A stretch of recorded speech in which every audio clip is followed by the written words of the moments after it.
Hello and welcome. So today, guys, I have a very interesting video because my husband and I were shopping today. We went out to eat and then we decided to do some shopping. And of course, I ended up in the fragrances section and I had quite the opportunity to sniff several fragrances that I've seriously been considering picking up. Now, a couple of them I did have a sample that a friend had sent me, but I wanted to try them again because they're so pricey. I want to make sure that these are fragrances that are not only worthy of the price that I'm going to have to pay, but that they're really fragrances that are unique enough within my collection that I can justify spending that kind of money. So I have for you 5 fragrances today. They are all samples except for one bottle that I did pick up because I sniffed this fragrance, guys, and I'll tell you all about it. I sniffed this fragrance and I just could not leave it. I had to bring it home with me. But we're going to go ahead and take a look at the fragrances. I don't have a lot of detail to give you because I haven't tested them. So this is more like a first impression. And of course, I will be letting you know if for me, this fragrance is a must, a maybe, or a miss. Now, if I tell you that it's a must, that's because you can expect to see a detailed review here on the channel because I will be picking it up. Maybe because I'm still on the fence. And then, of course, a miss is, nah, I think I've changed my mind. I am not going to pick up this fragrance. But before we jump right in, if this is your first time here, I'm Arahi, and I'm your fragrance concierge because I am totally committed to creating the best fragrance experience for you. I upload videos multiple times a week, and in this channel we talk about all types of fragrances. Now, if that sounds like the type of content that you're interested in and like a good plan, then please consider subscribing, give this video a thumbs up, and don't forget, leave a comment. Let's go. All right, guys, so the first fragrance that I want to share and discuss with you today is from Tom Ford, and this one is Rose Exposed.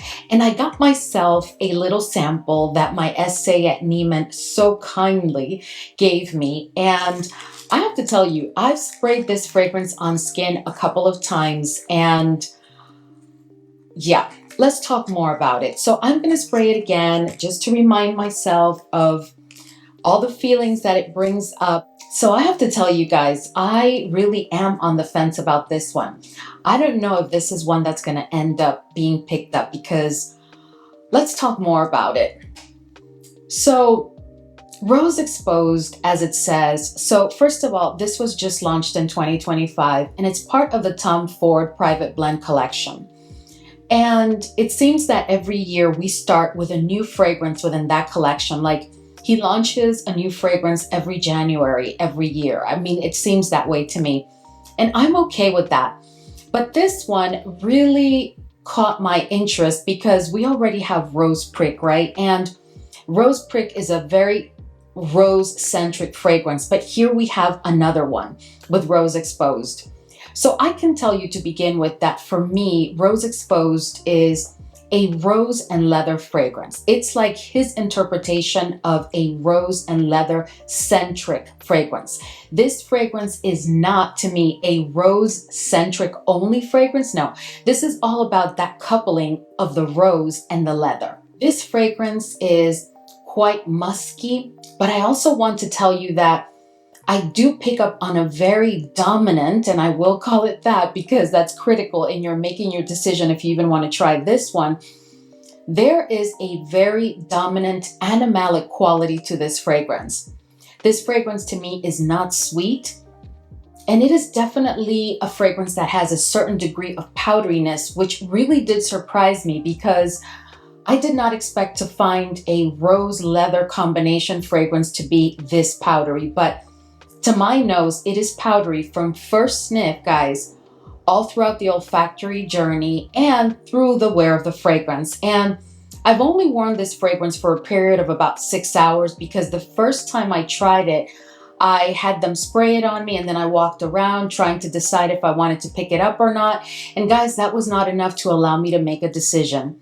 And right now, I can tell you that this one right now to me is a heavy maybe, which means it most likely will be a miss because that animalic note is just really not really sitting very well with me. And I can also tell you that when I tried it on skin, like today, because I'm having this conversation with you, I'm focusing on paper to just give you what the smell, what the scent comes across as, whether it's on your skin or on paper. But of course, on my skin, I feel that I pick up that the powderiness is a bit more emphatic, and I also pick up on the leather much more. And that animalic quality, guys, is pretty intense. This fragrance also has a bit of woodiness, and it is a tad spicy, a bit like warm spicy.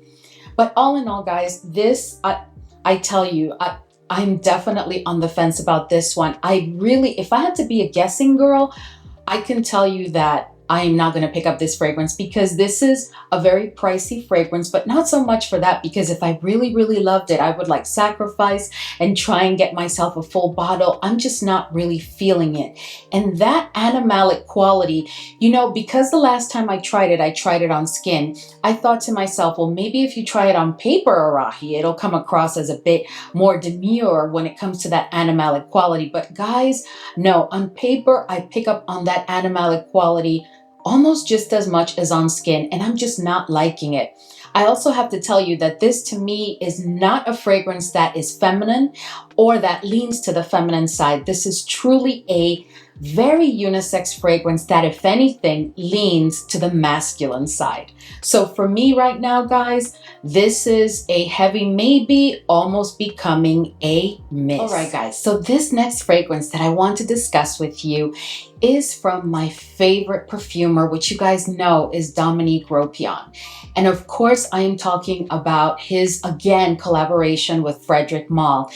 And I love Frederick Maul fragrances, not all of them, because I'm pretty sure I've shared with you that to me, Frederick Maul fragrances are exquisite because they are so complex. But just because they are so complex and typically not a safe blind buy whatsoever, you have to be really careful, in my opinion, and try the fragrance. You know, sniff it on paper, try it on skin, try it on skin, try it on skin. You know what I mean? Like, not just try it one time. It's like you really need to try these fragrances, because the olfactory journey is just something totally different. Like, you're going to go through one emotion, and then you're going to go through the other, and then you're going to pick up on one thing, and then you're going to pick up on the other, and then the intensity level is going to change.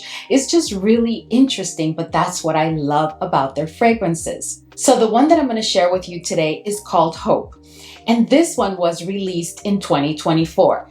And I have tried this fragrance one time on skin, and I am about to take the plunge and order this fragrance. But before I do, I wanted to try it one more time truly. So I went and I got myself another sample from my awesome essay at Frederick Maul. So let's see, guys, what we think about this one.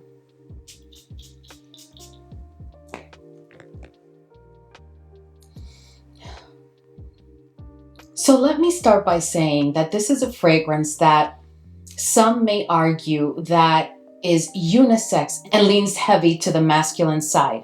But for me, this fragrance is truly unisex. It doesn't lean to the feminine side or the masculine side. This fragrance, to my nose, opens up very, very smoky. I immediately can pick up on the oud, but the oud is very, very smooth, guys, like beautifully, beautifully done. It is very aromatic. It is also woody. And it has like an animalic quality to it, but not to the extent of the Tom Ford Rose Exposed, because that one is almost bordering like on those musk scents that you may find to be a bit much. And I have a high tolerance for that. So for me to tell you that that animalic quality is what has me totally like kind of turned off from that fragrance. But this one, this is just exquisite in my opinion, guys. In addition to that oud, in this fragrance also, you are going to pick up on the note of leather. And the note of leather is not, to my nose, dominant, but it is very present. And it is present all throughout the olfactory journey and throughout the wear of the fragrance.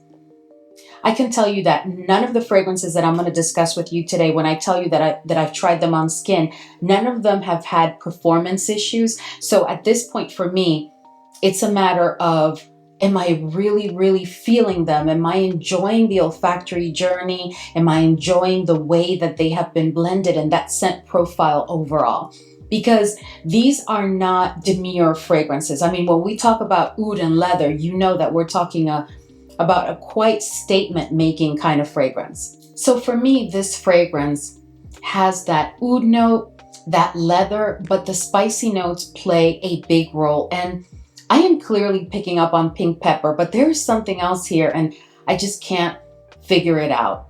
Let me try and find the notes. All right, guys. So the notes at the top are juniper and pink pepper. In the mid are oud, smoke, and vetiver. And at the base, we have leather and amber. I can definitely pick up on the smokiness because I told you, for me, it opens up with that smokiness. That smokiness is always there, but it's not a dominant note. It's a dominant note in the opening for sure, but after that, it takes like a back seat. And then I just get oud and leather.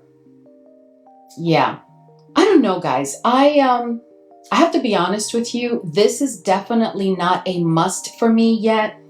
It's still in the maybe because I think I want to try it on skin again before deciding if this is a fragrance that I want to commit to a full bottle, right? Because yeah, this is really, to me, oud and leather, done very nicely, done exquisitely, but I have so many other oud and leather fragrances in my collection that I absolutely love. I want to make sure that I'm not going to pick this one up and it's just going to sit there. So for now, guys, this is still a maybe for me, but a very, very close kind of must. Entry-level must, not one where you can expect to see the fragrance within a week. No, I'm really going to have to give that one some time and try it and really think about it. All right, guys, so there's two fragrances. We're going to discuss two fragrances next, and I have not picked up the full bottle of these two fragrances because they are so pricey. One of them is quite pricey, at the 700 mark, I think it is. And the other one is even at a higher price range, which is above 1,000. And I have to tell you, I haven't picked up these two bottles because even though I have to tell you, at first sniff, these were both immediate. When I tell you I'm in love with both of these fragrances, but I promised myself that in 2025, number one, I would not blind buy where I can avoid it. And number two, that I would be a bit more cautious when deciding to pick up a full bottle. So I have tried these on skin one time, but I still want to try them a couple more times on skin before I decide to pick them up. But I'm going to tell you, I'm speaking about the two latest fragrances from Roa Dove, and this one is Oud Extraordinaire, Oud Extraordinaire, and the other one is Lost in Paris. And I can tell you that Oud Extraordinaire is pricey. That's the one that's like at a 700 plus mark. And then Lost in Paradise is the one that's like, I think it's like $1,200. And I have to tell you, when I sniffed that fragrance, it's a gourmand, guys, by Roa. It's a gourmand. But when I tell you, this fragrance is exquisite, I had to use all of my self-control to not pick up this bottle. Because, of course, that would like blow my budget away for like, I don't know how long. But I am telling you guys, this fragrance is absolutely exquisite. But let's talk more about it, because at this price point, I'm sure you want to hear all the details before you even think if you even want to get a decant. So let's go ahead and try this. And I have here my little sample that my essay gave me, but I've tried this fragrance on skin and I've sniffed it directly from the bottle several times. Oh my goodness. Guys, I'm going to tell you. So this fragrance was launched in 2024, right along with Oud Extraordinaire. And this is supposed to be a gourmand fragrance. And there is no mistaking, at least to my nose, that this is a gourmand when you first sniff it. This fragrance to me, guys, is just, when I tell you, divine, divine. Oh my goodness. You know, so let me just go ahead and share with you the notes, because we're going to cover the notes and everything, because this is really something. So at the top, this fragrance has mandarin, rum, blood orange, and bitter orange. In the mid, it has sugar, butter, and caramel. And at the base, it has musk, cashmere wood, clove, pink pepper, cedar wood, vanilla, cinnamon, and ambergris. Oh my goodness. Now, let me tell you one thing. So this fragrance to me is a unisex fragrance, but to me, it does lean to the feminine side. I also can tell you that this is not your regular gourmand. Like for me, the composition, the blend, the note structure of the fragrances done by Roa Dove are never common. You know, the way he does fragrances is very unique. It's very like it just sets his fragrances apart. So this is not your regular gourmand. Therefore, to me, this is not a mass appealing gourmand. This is not going to be for everybody. So this is definitely not a fragrance that I recommend that you blind buy. I really think that not only do I think that you need to get your nose on it or try it before picking it up, but you need to try it on skin. Like try it several times on skin. As I told you before, for me, I have to try this fragrance at least a couple more full days before I decide to buy the full bottle. But I can tell you right now, for me, right now, this is a must. I'm just trying to be, you know, from the first moment I sniffed them both, I knew that they were a must for me. But I tried to tell myself, no, we are going to be more cautious, especially at this price point, right? But oh my goodness. So this fragrance is very sweet. It's not like sickly sweet, it is sweet. And in the words of Roa Dove, this is a fragrance that is supposed to capture the essence of Parisian high society. This fragrance is very citrusy in the opening and very sweet, as I said before. It is warm, spicy, a tad balsamic, with a ton of vanilla, guys. I can sniff the vanilla immediately. And for me in the olfactory journey, the vanilla like intensifies and it blends so well with that sweet accord. I just love it. Absolutely love it. And part of that sweetness that I pick up with the vanilla is definitely the caramel. Like there's no mistaking that there is a creamy, very rich caramel in this fragrance. I absolutely love it. Is this a fragrance that I would use every day, you know, for any occasion? Not really, because even though this is a real gourmand, guys, this is a yummy fragrance, truly, there is an air of sophistication to this fragrance and refinement that I can't even explain. This is a fragrance not necessarily for very special occasions or events or formal events, but this is not a fragrance that I would use to go jogging or to go for yoga or to go to the gym or to go play with the kids in the park. No, no. This is a fragrance for when you are dressed, whether it's casual, informal, formal, for gala, it doesn't matter, but just not for every occasion. And I'm sure that if you got your nose on it, you would see exactly what I mean.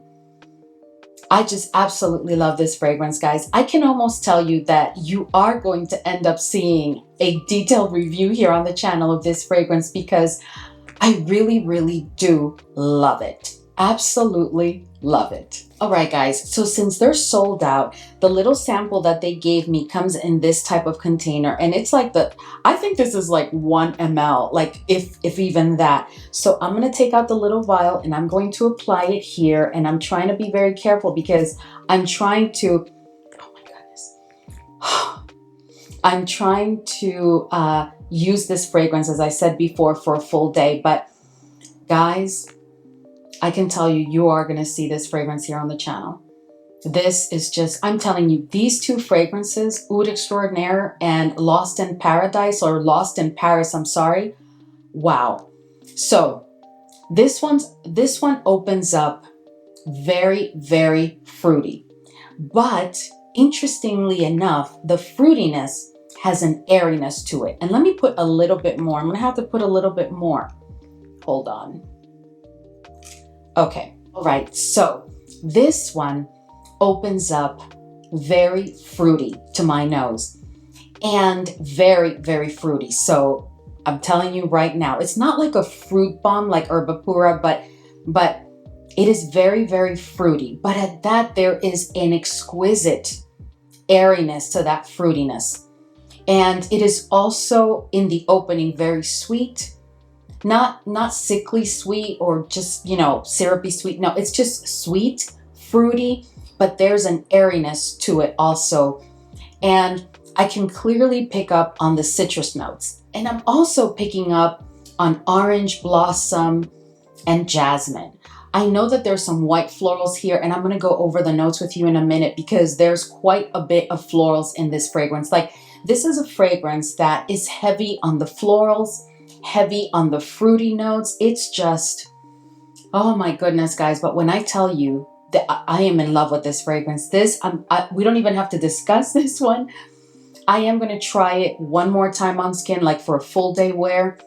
But I know I'm just going to get this bottle. Yeah, because at this point, I've had several samples and I've tried it several times, and I'm just really, I'm just like really trying to be very careful with the bottles that I pick up this year, especially at this price point, because everything is so like expensive lately. But anyway, all right, guys. So at the top, we have mango, pineapple, pear, grapefruit, apple, plum, mandarin, bergamot, jasmine, and peach.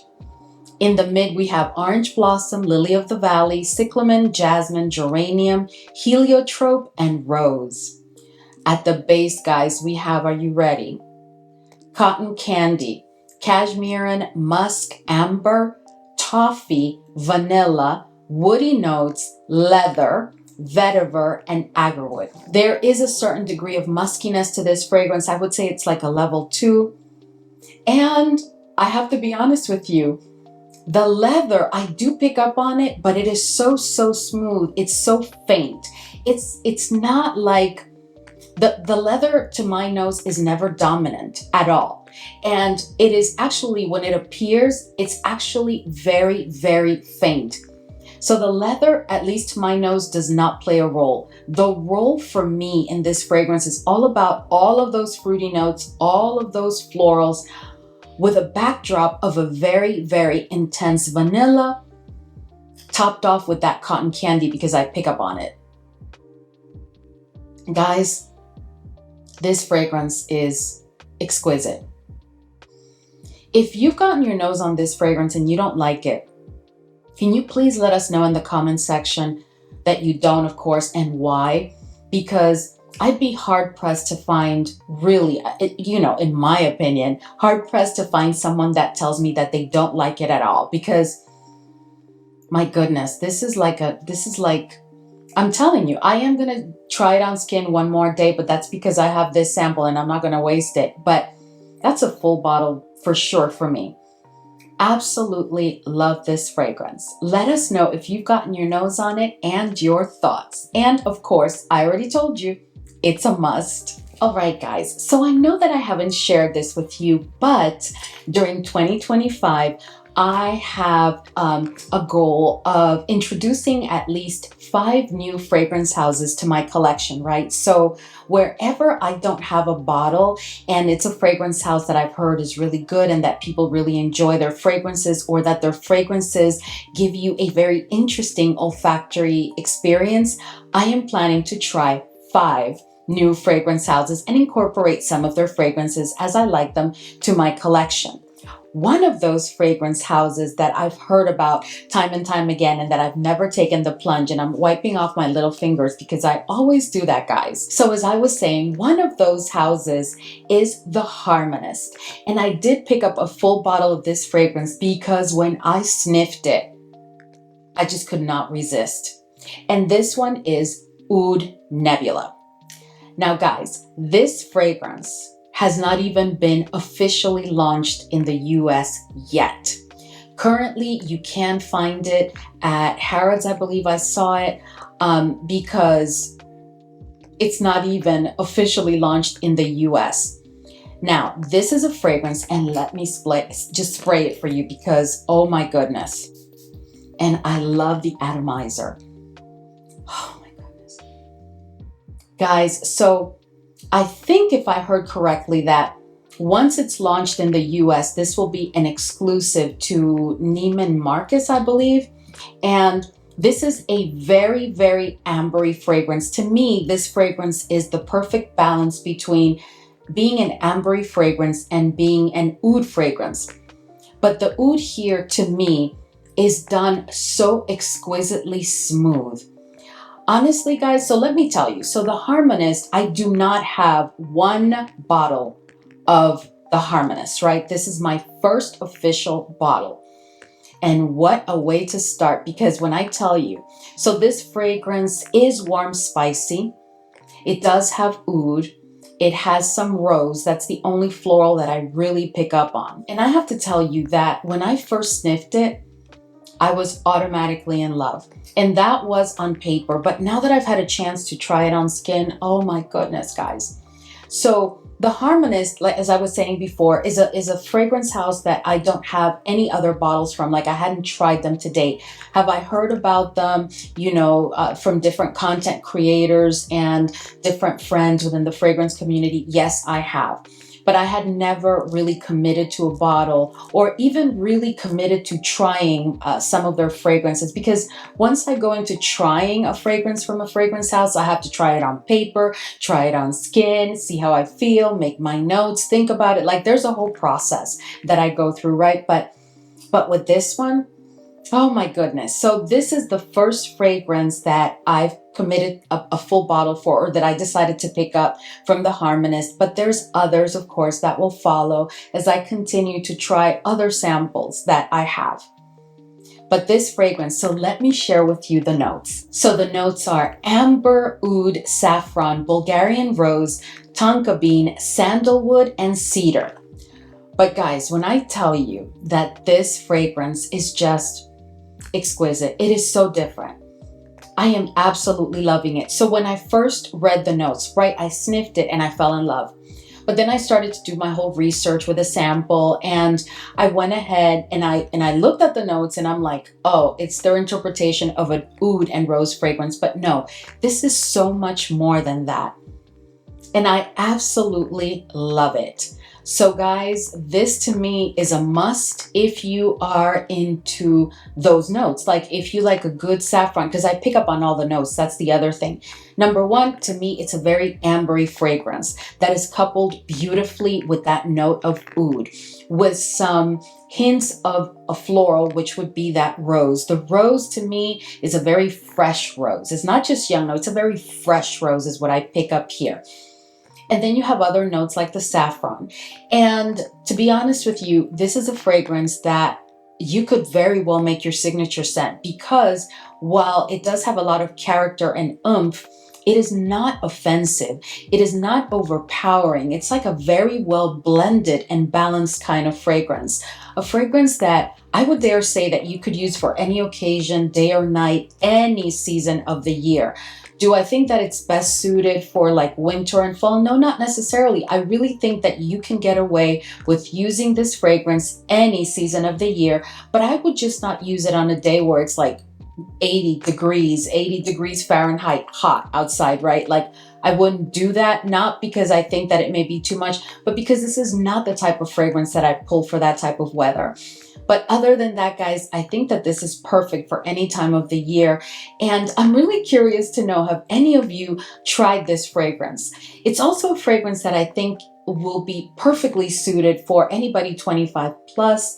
And I am telling you, it performs beautifully. It's just an exquisite fragrance. And for it to be my official introduction into the Harmonist fragrance house, I am very, very excited and definitely expect to see more bottles to come. All right, guys, so I've reached the end of today's video, and I have to tell you that I am so excited with 3 of the fragrances that we discussed today. To be honest with you, the more I think about that Frederick Maul Hope fragrance, I don't know, you know, I'll come back, I'll circle back with you, but I don't think I'm going to end up picking that bottle. And for sure, I am not picking up Tom Ford Rose Exposed, because it was not even a like when I first sniffed it. It was like, okay, but it's just not really a fragrance that I'm really feeling. Like I'm not really into it. Now, the fragrances that I'm really into are definitely those two recent launches from Roja. My goodness, I have Roja fragrances, and I have to tell you that those two, especially Lost in Paris, it is such a different gourmand, guys. It is exquisite, truly exquisite. So I'm pretty sure you're going to end up seeing a detailed review here on the channel. And Oud Extraordinaire, oh my gosh, like for sure, that's a must for me. So if you can find a way of getting a sample or a decant and trying it, please do so, because I think you're going to be quite impressed. And then, of course, my goodness, my first bottle of the Harmonist. I can't speak highly enough of this fragrance. Oud Nebula is just a delight, guys. It is such an exquisitely done fragrance. I am really in love with this fragrance. All right, guys. So with that, thank you so much as always for hanging with me today. And I will see you all in the next video.